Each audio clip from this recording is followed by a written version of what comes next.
Assalamualaikum warahmatullahi wabarakatuh. Kebaikan.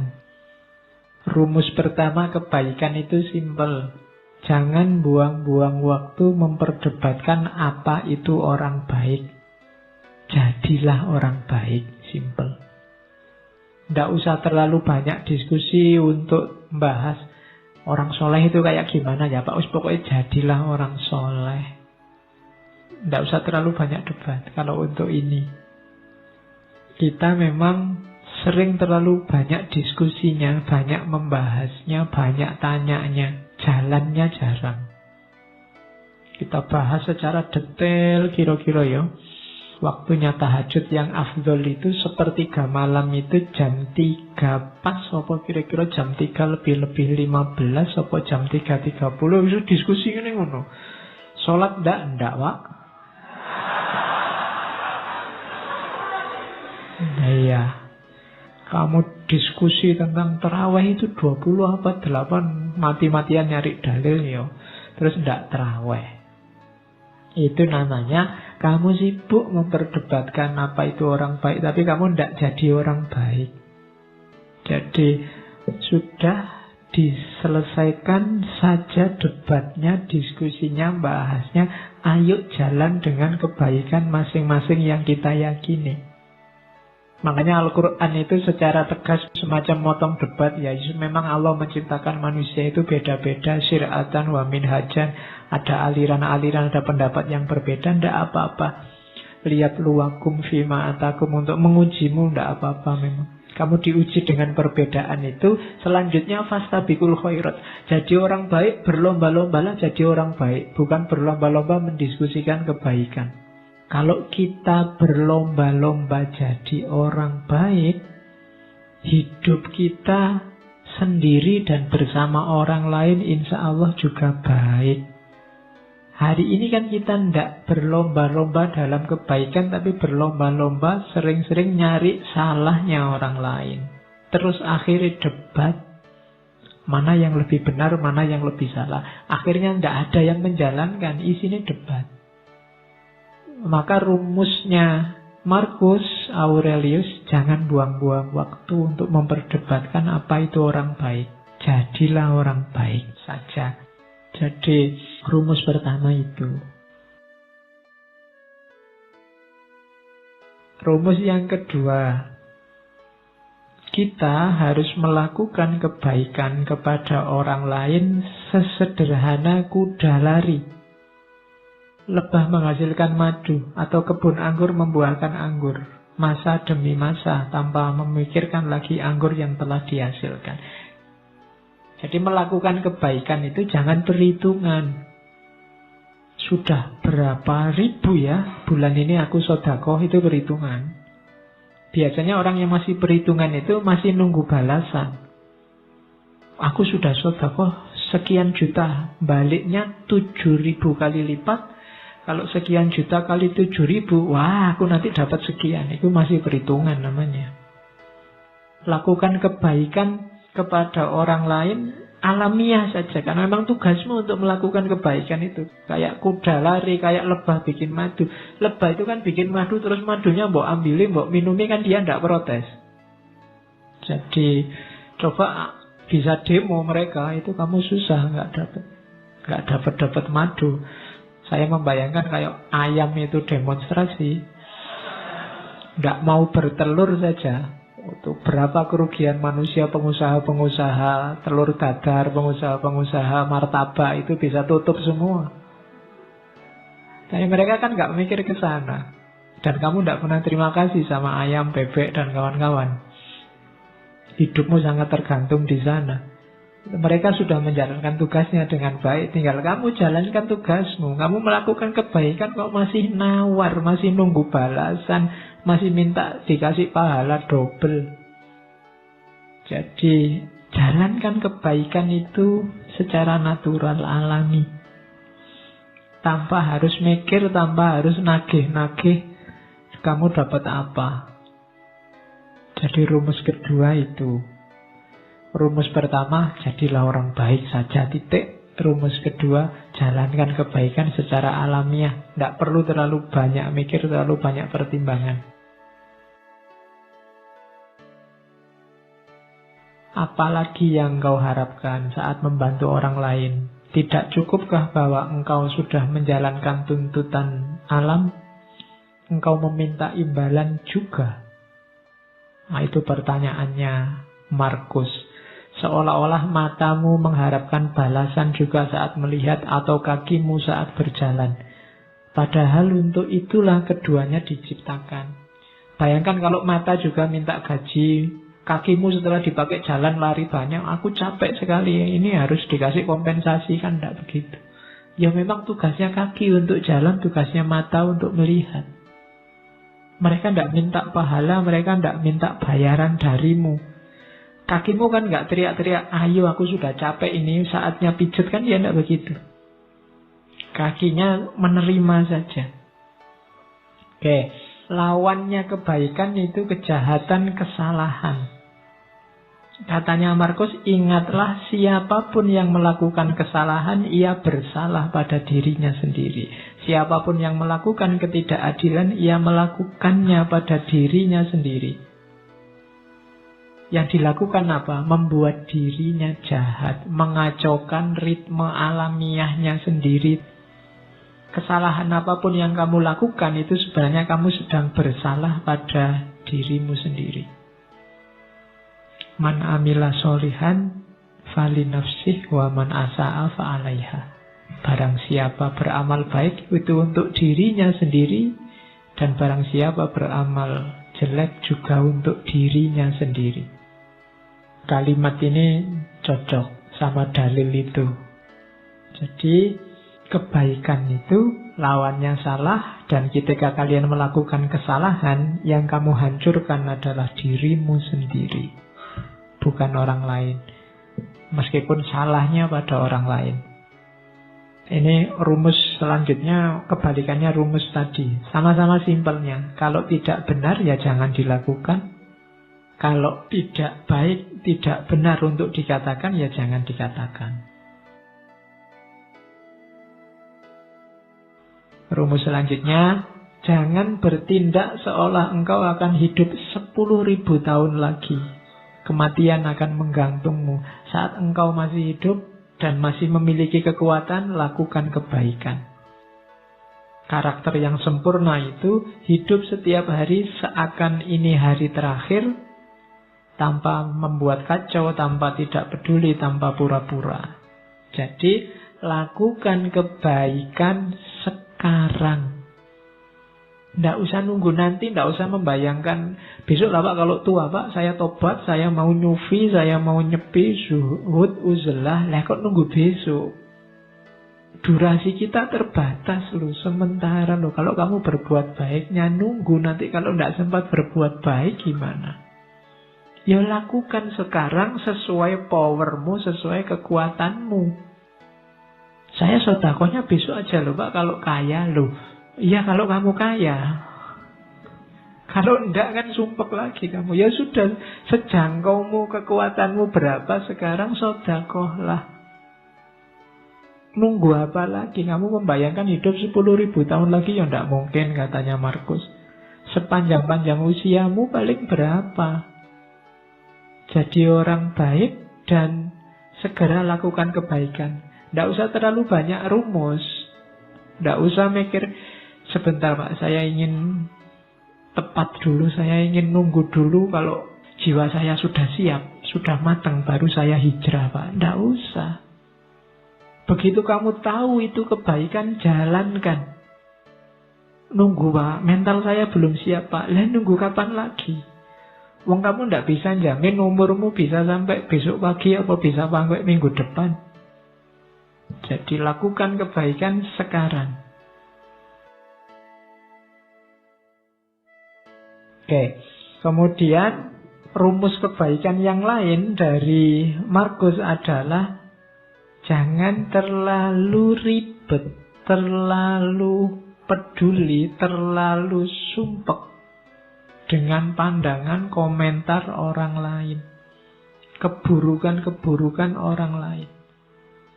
Kita ini berbuat baik jarang, lebih sibuk bahas keburukannya orang lain.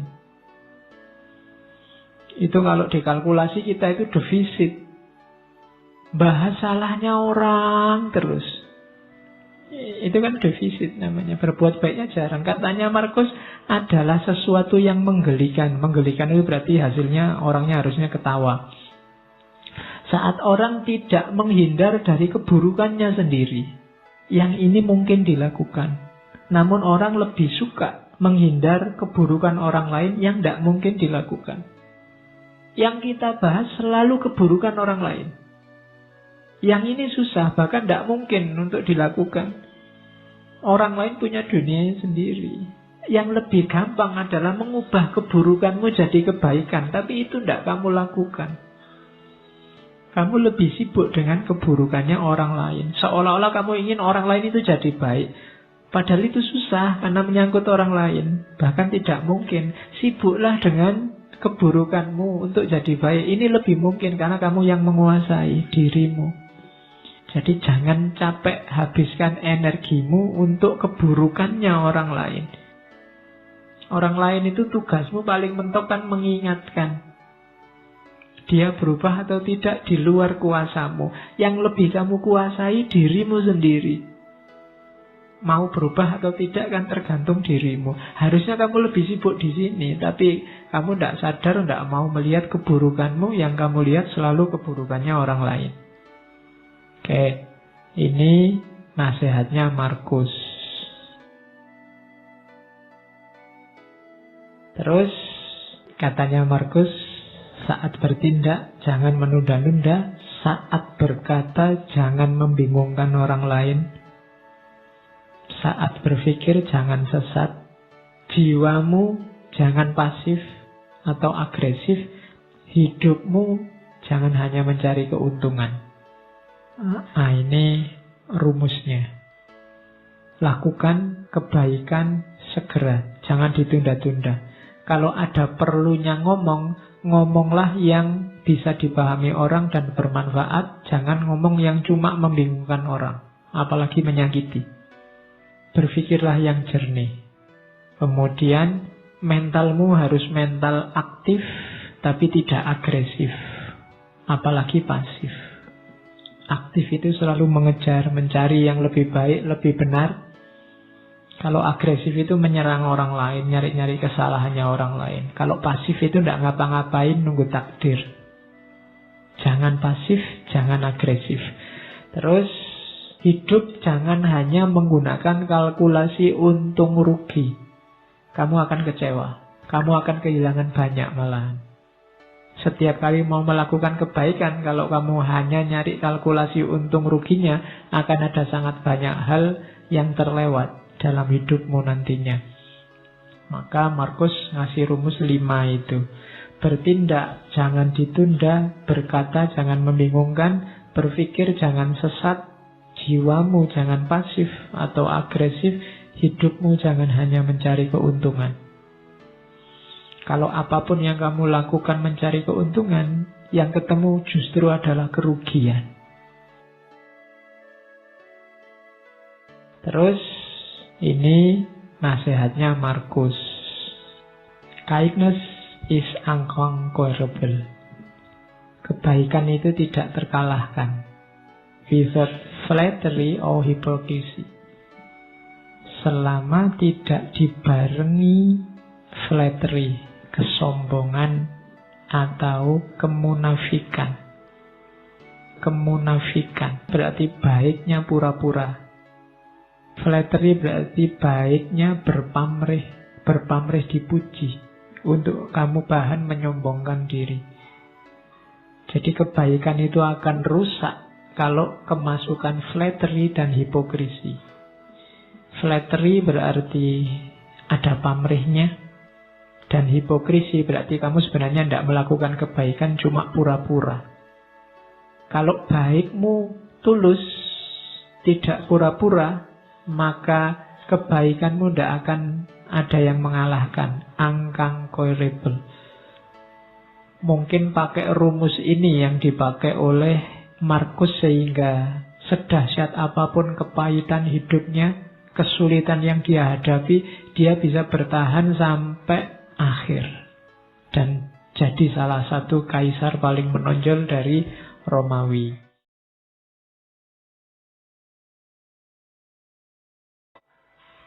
Menghadapi kesulitan yang kita sebut rasa sakit. Katanya Markus, saat engkau tersiksa oleh sesuatu dari luar dirimu, rasa sakit itu sebenarnya bukan dari sesuatu yang menyakitimu, namun dari anggapanmu terhadapnya. Dan engkau memiliki kekuatan untuk mencabutnya kapanpun kau mau. Kalau kamu disakiti orang, sebenarnya orang itu tidak bisa menyakitimu kalau kamu tidak mau sakit. Pak, orang itu bikin aku muangkel ya Pak. Salahmu sendiri mau mangkel. Mbok kamu tidak usah mau jengkel, nggak usah mau mangkel kan. Tidak jadi dia membuat kamu jengkel. Dia membuatmu jengkel karena kamu mau jengkel. Tolaklah rasa sakitmu dan rasa sakit itu akan lenyap. Tidak ada orang bisa menyakitimu, tidak ada orang bisa mencurangimu, tidak ada orang bisa menaklukkanmu kalau kamu sendiri tidak mau. Jadi, katanya Markus, raih kembali kesadaranmu, panggil kembali dirimu, dan bangunlah sekali lagi. Kini akan kau sadari bahwa yang mengganggumu hanyalah mimpi. Pandanglah kenyataan ini sebagaimana engkau memahami mimpimu. Silahkan sekarang didaftar apa yang membuatmu sumpek, membuatmu sakit, membuatmu merasa tak berdaya, membuatmu merasa lemah. Semuanya pasti tidak real. Semuanya bukan sesuatu yang nyata. Hanya permainan pikiranmu dalam tanda petik. Nilai jelek, nilai jelek itu kan fakta, nilai jelek selesai. Dia tidak harus menyakitimu bahwa kamu besok akan ngulang kuliah lagi sehingga nilainya jadi baik. Ya diulang saja tanpa harus merasa sakit kan bisa. Diputus pacar Pak, itu sakitnya luar biasa. Ya wis putus, ya putus saja. Lah kok enak, aku yang diputus kok terus aku merasa sakit. Kan double berarti. Kamu mutus aku ya sudah, tapi aku tidak sakit kok. Oh itu lebih gaya. Iya. Jadi sakit atau tidak itu kan kamu yang bisa ngatur. Pedih hatimu itu dirimu sebenarnya. Tidak bisa engkau membuatku sakit hati, itu tidak bisa. Kamu sendiri yang mau dihinggapi rasa sakit itu. Ada orang maki-maki kamu kayak apapun, kalau kamu tidak tersinggung kan tidak ada apa-apa. Saya tersinggung loh Pak, salahmu sendiri tersinggung. Kamu tidak tersinggung itu bisa lah, kok milih tersinggung. Itu kamu milih rasa sakit. Jadi tidak, sakit atau tidak itu sebenarnya kuncinya di kamu. Terus tak seorang pun dapat kalah, baik di masa lalu atau di masa depan. Bagaimana orang bisa kehilangan apa yang ia tidak miliki?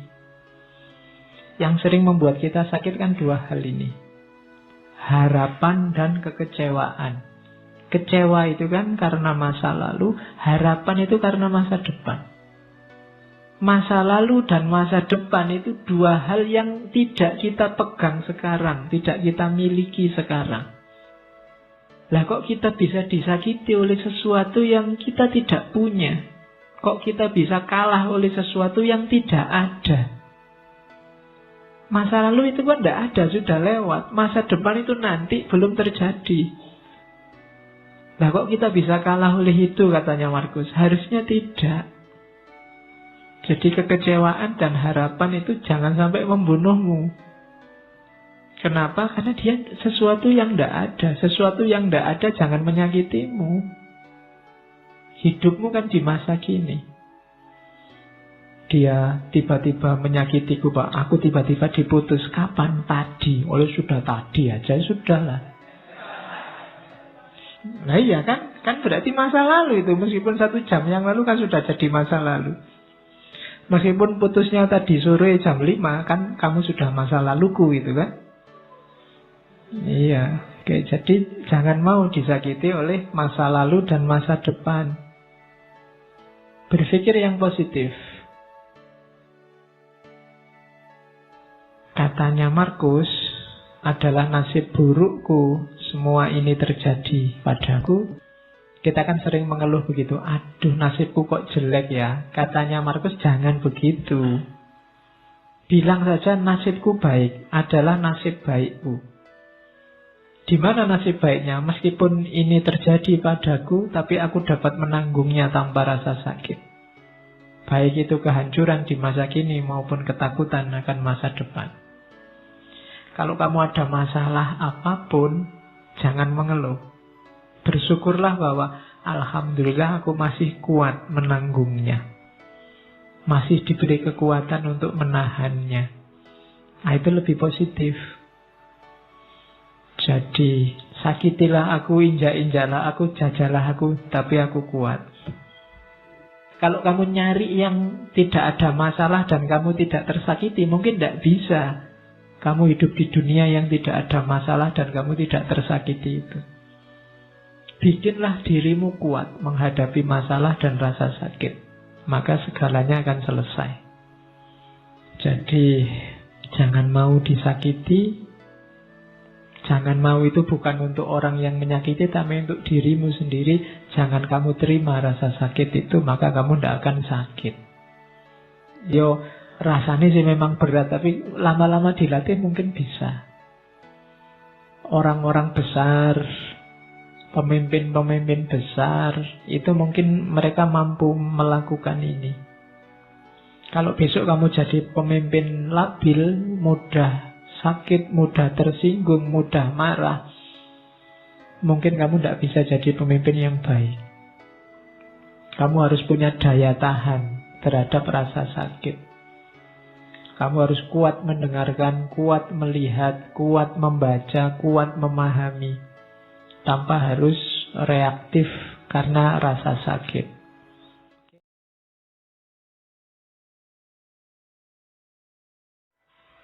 Rumusnya orang hidup itu ini. Kita ingat-ingat coba ya, ini pedoman hidup kita katanya Markus. Hidup kita itu secara durasi itu sementara, pasti ya, limited. Tidak lama kok hidup kita itu. Sudah tidak ada lagi orang yang usianya mungkin 150 ke atas. Atau 200 lah, tidak ada. Orang sudah 70, 80 itu sudah luar biasa. Malah kasihan orangnya kalau nggak meninggal-meninggal. Oh iya, malah kasihan. Sifatnya berubah. Hidup kita ini karakternya alam di antara yang kita sebut sunnatullah berubah. Maka kalau kamu kaku, ritmemu akan kacau. Jangan kaku, kamu harus luwes. Ketika kamu kaku, sementara lingkungan alam sekelilingmu berubah, maka yang terjadi ritmemu kacau, jangan-jangan kamu juga mengacaukan ritmenya orang lain. Jadi karakternya hidup ini berubah. Durasinya sementara.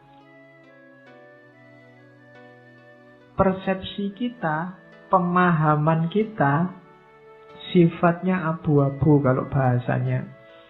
Abu-abu itu apa? Kita ini manusia yang terbatas, dan pemahaman kita juga terbatas. Kebenaran, kebaikan yang kita pahami itu sebatas kemampuan kita. Maka tadi jangan kaku. Kalau kamu kaku, kamu akan mandek di keterbatasan tadi. Kamu tidak berkembang, tidak lebih baik. Padahal kamu harus lebih baik terus. Karena hari ini kamu terbatas, besok batasmu harusnya lebih luas. Jadi persepsi kita ini suram. Kita itu tidak ngerti sangat banyak hal, ngertinya cuma sedikit. Berarti apa? Kebenaran yang kita tahu sebagai benar juga limited, terbatas. Bukan karena kebenarannya yang terbatas, tapi kapasitas kita yang terbatas. Kemudian tubuh kita itu sifatnya melemah. grafiknya manusia itu kan ya kecil jadi besar, setelah itu kan melemah. Sebenarnya bahasa aslinya membusuk. Jadi grafiknya semakin melemah. Tidak ada orang yang tambah tua, tambah kuat, luar biasa, tambah tidak ada. Jadi tubuh, jasad, fisik itu semakin melemah. Kemudian jiwa kita itu karakter utamanya sebenarnya dia kebingungan. Dia kalau tidak punya pemandu resmi, dia selalu bingung, mudah dipengaruhi.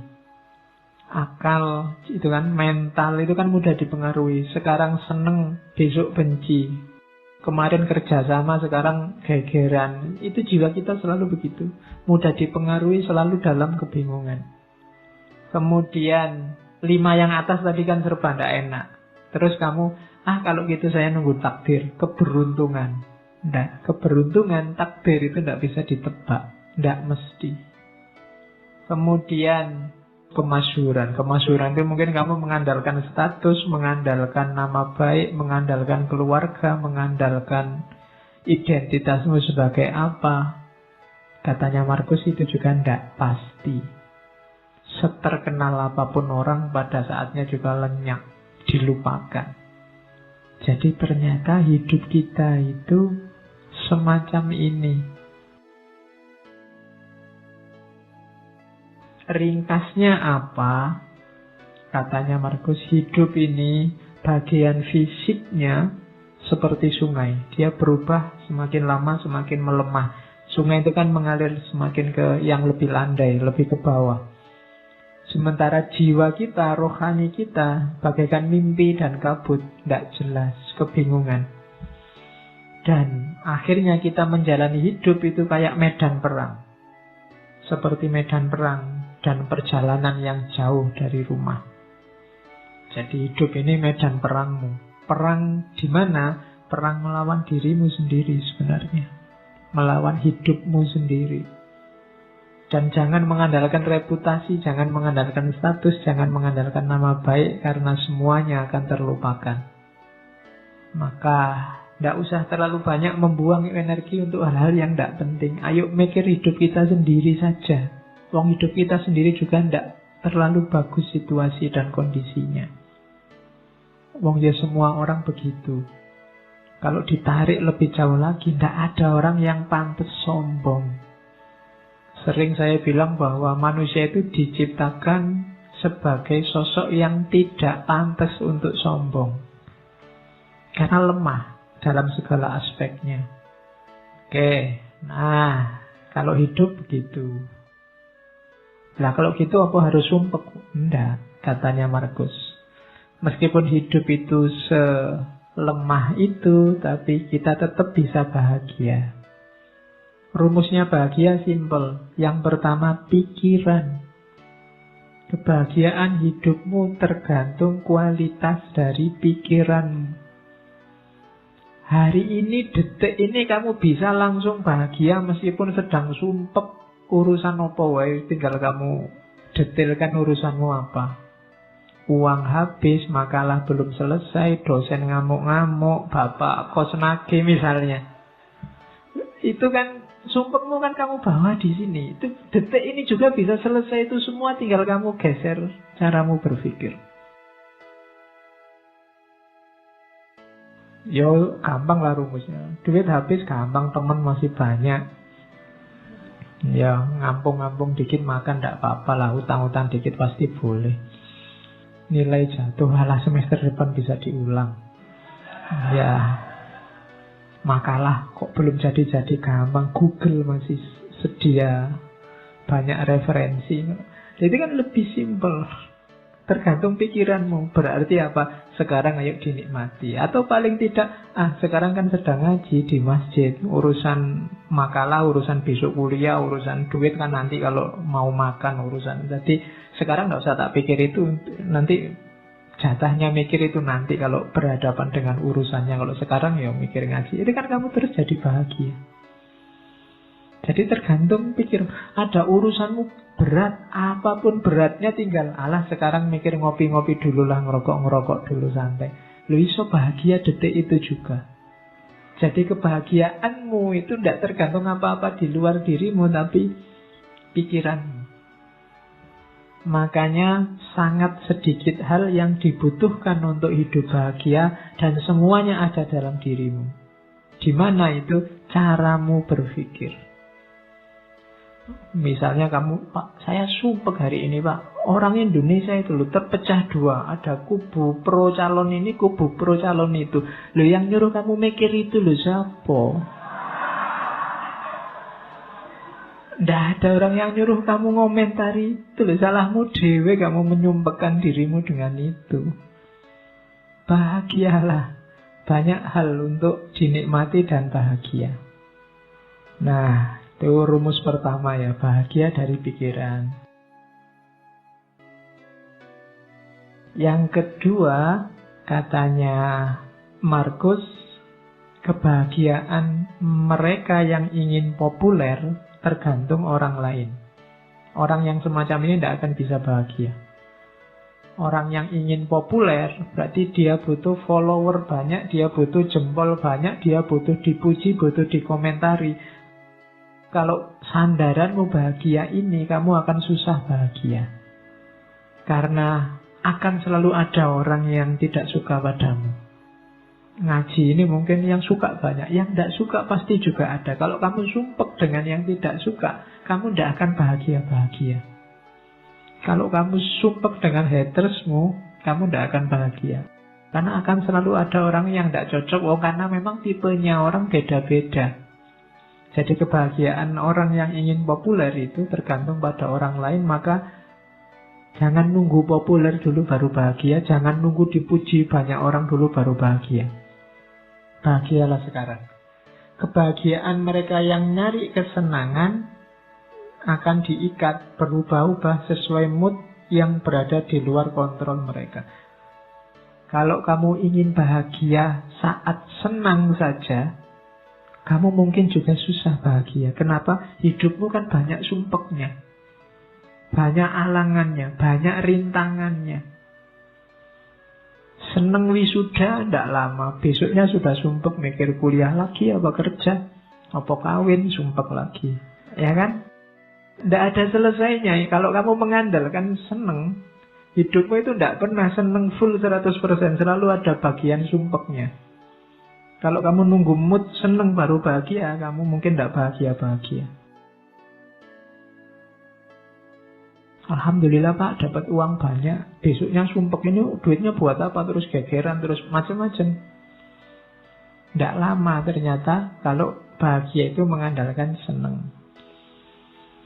Maka bahagia itu, katanya Markus, tirulah orang-orang bijaksana. Bahagia itu apa? Dalam kebebasan mereka dari segala keterikatan. Berarti apa? Ya temukan dalam dirimu saja. Tidak usah diikat oleh apapun dari luar dirimu. Dengan pikiranmu saja sekarang kamu sudah bisa bahagia kok. Ngapain capek-capek nyari cantelan di luar? Jadi itu rumusnya bahagia. Pikiranmu. Yang kedua, jangan diikat oleh yang di luar dirimu. Dan yang ketiga, jalani hidupmu sesuai fitrah. Setiap makhluk hidup akan utuh. Berarti menemukan kebahagiaannya saat mengikuti jalan dalam alamiahnya sendiri. Kamu akan bahagia. Tidak usah target macam-macam untuk bahagia di luar diri kamu. Nanti akan sumpek sendiri, tidak ketemu-ketemu bahagianya. Nikmati hidupmu, jalani hidupmu sesuai fitrahmu. Tidak usah pakai semboyan. Pokoknya Pak, saya tidak akan kawin sebelum kaya. Itu bikin sumpek sendiri. Ya kalau memang ada calonnya, cukup segalanya, ya nikah saja. Pokoknya kalau cocok sesuai apa-apanya jalan, ya nikah saja, tidak masalah. Itu hidupmu akan utuh.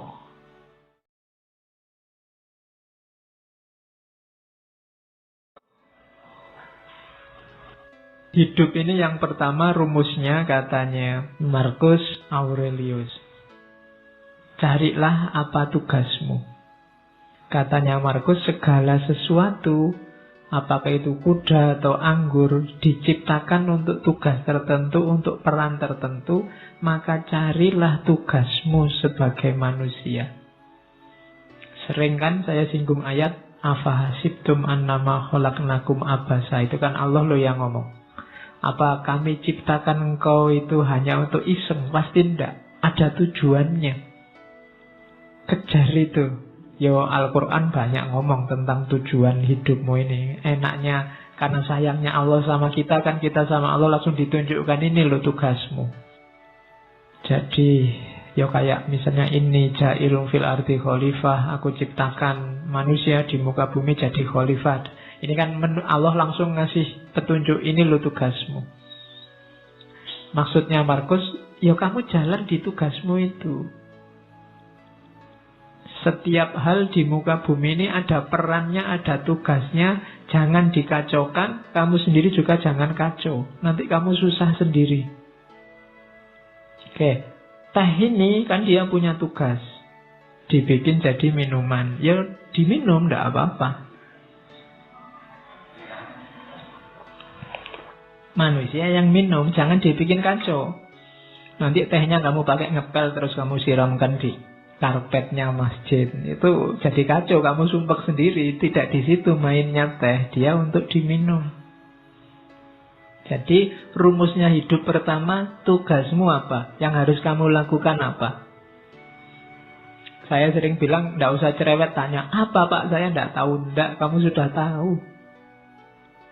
Begitu kamu tahu identitasmu, sebenarnya kamu tahu apa yang harus kamu lakukan.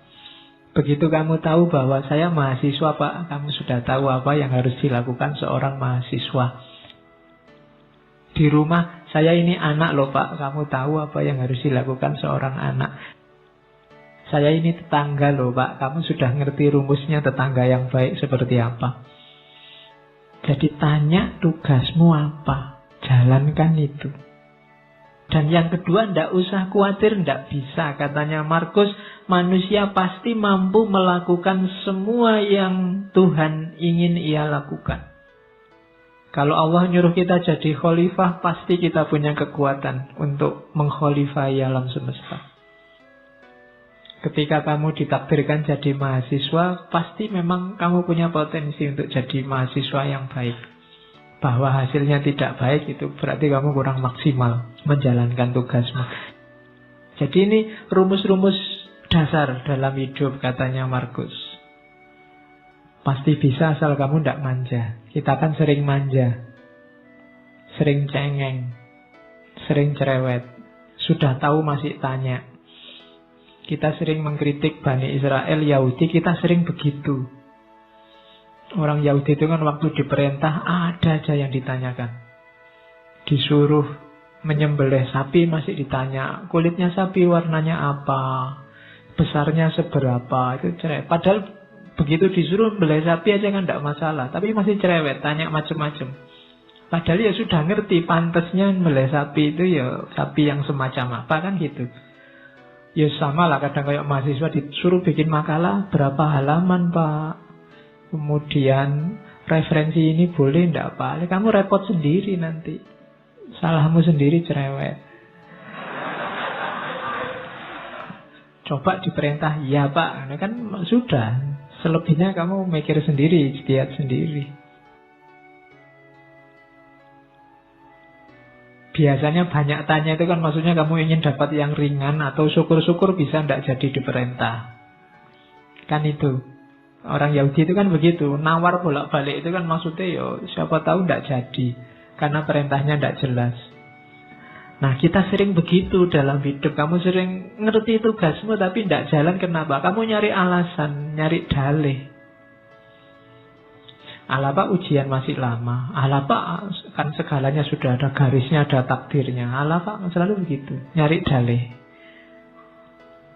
Terus bekalmu lengkap, katanya Markus. Yang pertama apa? Tidak usah khawatir.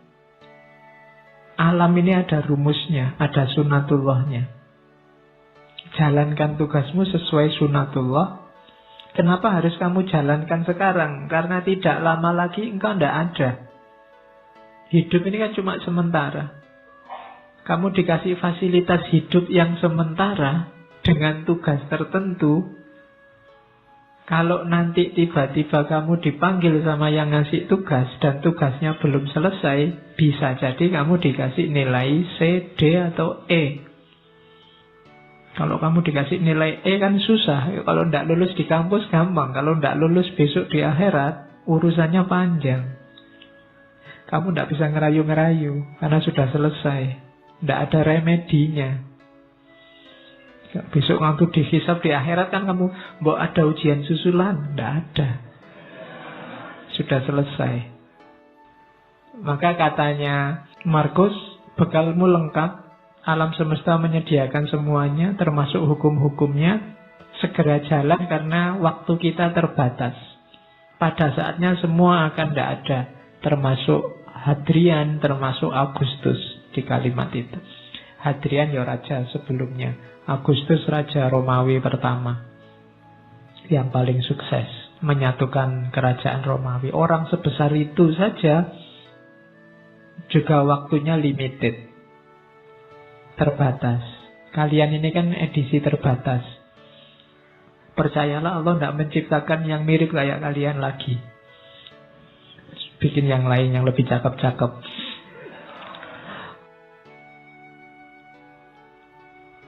Terus yang kedua, katanya Markus,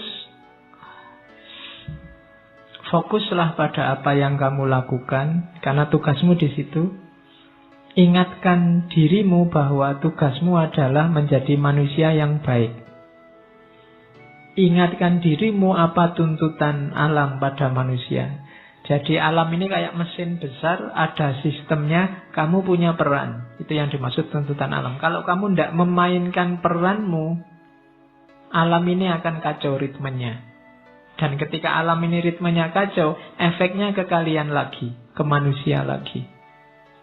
Maka ikuti tugasmu, jalankan peranmu sebaik-baiknya. Lalu jalankanlah tanpa ragu. Jalankan kebenaran, ungkapkan kebenaran saat engkau memahaminya. Cuma ungkapkan dengan baik, dengan santun, tanpa pura-pura. Nah ini, apa yang dijalankan? Kebenaran. Menjalankannya dengan baik, dengan santun, dengan tulus, tanpa pura-pura.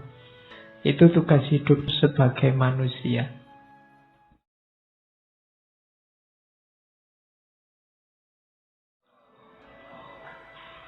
Tentang kebersihan jiwa. Yang jelek-jelek tolong jangan masuk. Yang pertama apa? Ambisi. Ambisi berarti mengikatkan kenyamananmu pada apa yang dikatakan atau dilakukan orang lain. Orang yang berambisi itu kan targetnya biasanya keluar dari dirinya. Kesuksesan yang bergantung pada orang lain. Kamu tidak akan ketemu apa yang kamu ambisikan. Hidup yang penuh ambisi tidak akan nyaman, karena bergantung pada yang di luar diri. Bersenang-senang berarti mengikatkan kenyamananmu pada sesuatu yang terjadi pada dirimu. Bersenang-senang juga begitu, tergantung pada mood tadi. Tergantung pada suasana hati. Itu juga kamu tidak akan bersih jiwamu kalau inginnya senang-senang terus. Selanjutnya, jangan tertipu oleh dua hal ini. Celaan dan pujian tidak memiliki efek yang sejati. Kalau engkau melakukan kebaikan, dicela atau dipuji orang, tidak akan mengefek pada kebaikan itu. Kebaikan tidak akan jadi jelek meskipun dia dicaci orang. Dan sebaliknya, kejelekan juga tidak akan jadi baik meskipun dia dipuji-puji. Celaan dan pujian tidak memiliki efek yang sejati, tidak memiliki efek yang hakiki. Efeknya cuma citra-citra di luar saja, tapi yang baik akan tetap baik, yang jelek juga akan tetap jelek. Biar jiwamu bersih, maka tidak perlu kamu terpengaruh oleh celaan atau pujian. Selanjutnya, tidak ada kesombongan yang lebih tinggi dibandingkan orang yang membanggakan ketidaksombongannya, kerendahan hatiannya. Saya Pak, enggak sombong loh saya itu sombong paling pol itu. Saya itu murah hati loh Pak, saya itu suka menolong, baik, tidak sombong. Rendah hati itu, kalau versinya Markus justru itu kesombongan yang paling tinggi. Menyombongkan kerendah hatian. Oke, susah ya rumusnya. Ternyata yang kita anggap rendah hati ternyata justru kesombongan.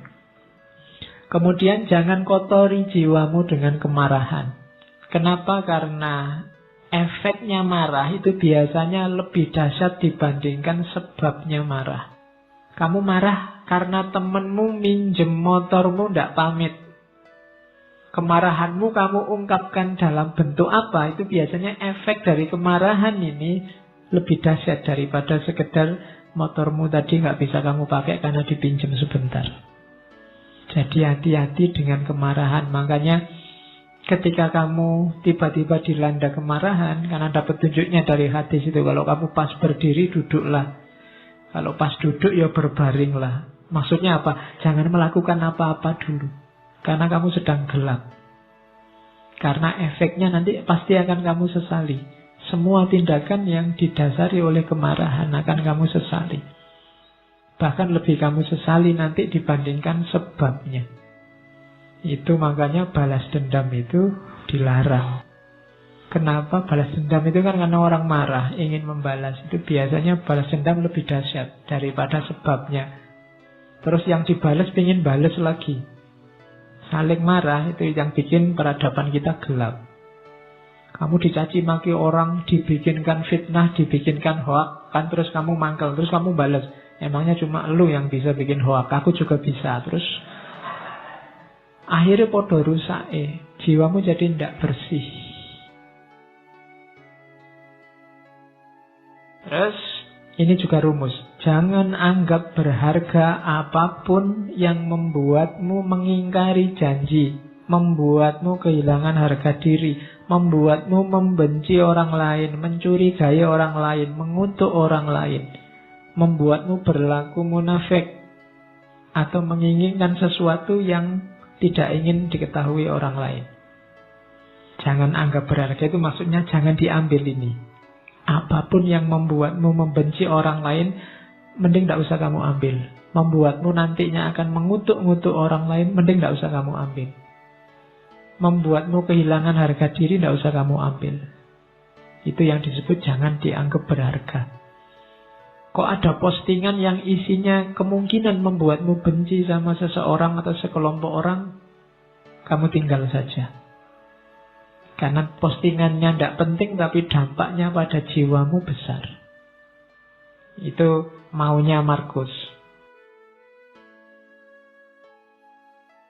Selanjutnya, biar jiwamu bersih, jangan kotori jiwamu dengan kesalahannya orang lain.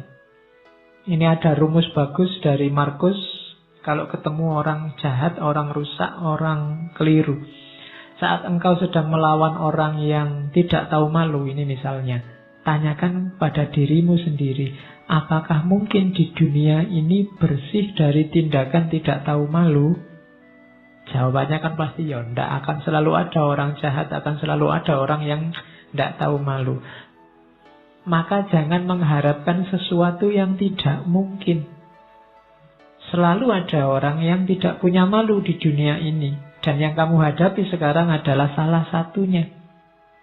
Hal yang sama berlaku untuk orang yang jahat, orang yang tidak dapat dipercaya, dan kerendahan moral lainnya.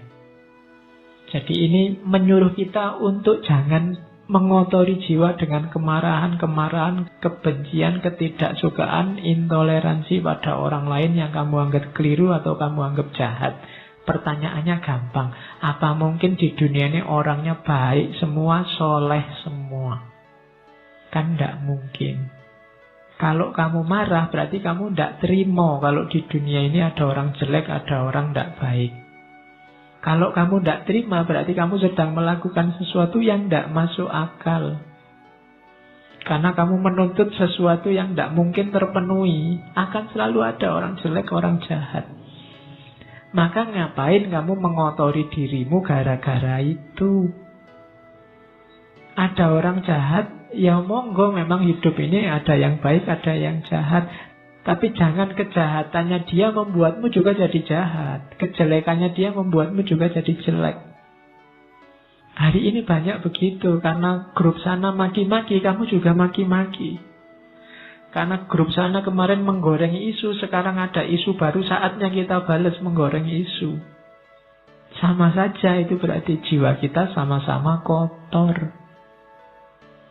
Kalau kamu mimpi orang itu harus baik semua sesuai idealmu, mimpimu itu mimpi yang tidak realistis.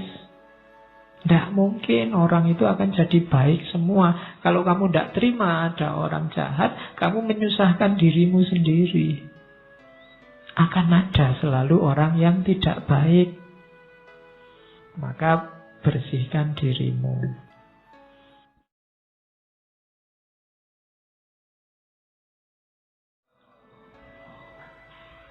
Ayo merayakan hidup. Senanglah, bahagialah dalam hidupmu. Ojo kokean sumpek. Katanya Markus, saat engkau bangun pagi, pikirkanlah betapa istimewanya kamu masih bisa hidup, masih bisa berpikir, iso ngaji filsafat, iso sarapan, ngerokok, ngopi, dan masih bisa mencintai. Istimewa loh, alhamdulillah kamu masih bisa mencintai. Ada orang yang bangun pagi mikir menyerang orang yang dibenci. Kamu masih bisa cinta sama siapa, masih bisa say hello, masih bisa bilang miss you, masih bisa bilang sudah tidur apa belum, masih bisa bilang bersyukurlah. Ya kan? Setiap kali bangun tidur bersyukurlah. Kenapa? Masih diberi kesempatan hidup lagi. Tidak ada jaminan loh begitu kamu tidur terus bisa bangun. Kamu sendiri kan tidak bisa mengatur dirimu biar pokoknya besok saya harus bangun. Tidak bisa. Ternyata bangun atau tidak tergantung dirimu. Maka bersyukurlah. Begitu bangun kamu masih bisa sadar, masih bisa mikir, itu kenikmatan luar biasa, bersyukurlah. Masih bisa menikmati hidup, masih bisa minum, makan. Yang lain mungkin sudah dilarang makan ini, dilarang makan itu, kamu masih bebas, bersyukurlah. Paling tidak kamu masih bisa mencintai seseorang. Rayakanlah hidupmu. Wajahmu jangan kayak wajah orang susah terus. Ya, hidup kita ini menyenangkan kok. Terus, terimalah segala sesuatu yang diikat oleh takdirmu. Cintailah orang-orang yang ditakdirkan bersamamu dan lakukan dengan sepenuh hatimu. Hidupmu akan nyaman. Dapat apa saja diterima, dinikmati. Makan di angkringan dinikmati ya enak. Ada yang ngeraktir di restoran, alhamdulillah ya lumayan enak. Semuanya enak, mana sih yang tidak enak, apalagi kalau ditraktir. Jadi bersama siapapun dinikmati, tidak usah milih-milih teman. Yo, setiap orang punya karakter, punya gayanya sendiri. Tapi kan ada yang jahat, Pak. Ya jahat, silahkan jahat, tapi kan tidak mengotori jiwamu. Karena kalau kamu saya pinginnya teman itu baik semua Pak, sama saya peduli semua, itu mimpi, tidak mungkin. Ya kan, kalau dihitung teman yang peduli sama kamu sama yang cuek, insya Allah lebih banyak yang cuek. Loh, tapi kalau ketemu senyum itu basa-basi. Ya, setiap orang disibukkan nomor satu dengan hidupnya sendiri masing-masing. Jadi rayakanlah hidupmu, jangan terlalu sumpek. Jangan memimpikan apa yang tidak engkau miliki. Namun akuilah anugerah atas apa yang engkau miliki, lalu bersyukurlah sambil mengingat betapa engkau akan sangat memimpikan apa yang kau miliki sekarang kalau engkau tidak memilikinya. Kamu pegang HP, syukurilah. Tidak usah mimpi pegang HP yang lebih mahal dengan kualitas lebih baik. Kamu punyanya HP ini. Mikirnya dibalik. Seandainya HP kayak gini saja aku tidak punya, aku mesti mati-matian ingin beli HP yang kayak gini. Iya, mikirnya dibalik. Itu membuat kamu bersyukur. Kuliah dapat nilai C misalnya. C kan batas minimal kamu lulus. Itu kan, aduh kok tidak dapat A ya. Oh itu kamu akan sumpek. Kenapa kamu mimpi yang kamu tidak punya? Mimpinya itu seandainya aku dapat E, aku mesti akan mengejar-ngejar. Seandainya dapat C pun cukup. Nah itu kamu lebih bahagia. Makan kok cuma dengan tempe saja, tidak ada yang lain. Nah, itu mikirnya kamu jangan ayam. Tapi mikirnya seandainya adanya cuma nasi, mungkin ada tempe satu aja aku sudah senang. Nah, itu jadinya kamu bersyukur punya tempe itu. Itu caranya merayakan hidup. Kalau tidak begitu, kamu akan sumpek terus. Dan ingatlah bahwa engkau memiliki kuasa untuk mengistirahatkan dirimu kapanpun engkau inginkan. Kamu supirnya, kamu penguasanya hidupmu. Mau jalan, ayo jalan. Mau istirahat, istirahat. Tidak usah terkejar, tidak usah dikejar-kejar oleh ambisi, dunia, keterikatan dengan yang lain, yang macam-macam yang bikin repot. Menghabiskan energi, menghabiskan waktu. Engkau yang menguasai hidupmu, kapanpun ingin berhenti, saat ini juga kamu bisa. Ingin tidur sekarang boleh, istirahat sekarang boleh. Terus jangan pernah khawatir tentang masa depan. Apalagi di usia-usia teman-teman ini kan biasanya pikirannya masa depan, besok kawin sama siapa, kerja di mana. Kamu kan khawatir itu. Engkau akan bertemu dengannya kalau memang harus. Dengan senjata yang sama yang hari ini menjadi bekalmu menghadapi masa kini. Dulu waktu kamu SMA atau SMP, mikir kuliah, wah bisa ndak ya aku kuliah hari pertama kamu takut. Begitu dijalani kan kamu bisa. Besok juga begitu. Gak usah khawatir. Bisa ndak ya aku dapat kerja, bisa ndak ya aku kawin, bisa ndak ya punya anak. Iso. Ndak usah khawatir. Pasti bisa. Kekhawatiranmu dulu sekarang kamu jalani kan ya ternyata juga bisa. Tidak ada yang di luar kuasamu kalau tentang hidupmu. Makanya jangan galau dengan masa depan. Wong masa depan kayak tadi itu di luar jangkauanmu hari ini. Jadi pikirkan aja sekarang, nikmati hidup sekarang. Besok kamu akan punya senjata sendiri, punya kemampuan sendiri menghadapi situasi di masa depan. Itu uniknya manusia. Maka hidup itu rumusnya simple, receive without conceit, release without struggle. Kalau dapat sesuatu, terimalah tanpa harus membanggakan diri, membesarkan diri. Kalau harus kehilangan, lepaskanlah tanpa harus merasa sedih, mati-matian, sumpek. Jadi receive without conceit, release without struggle. Biasa saja. Hidup kehilangan sesuatu biasa. Wong dulu juga tidak punya, terus punya, sekarang hilang. Kalau dapat sesuatu, alhamdulillah, tapi ya tidak harus sombong. Kalau kamu bisa kayak gini, hidupmu nyaman.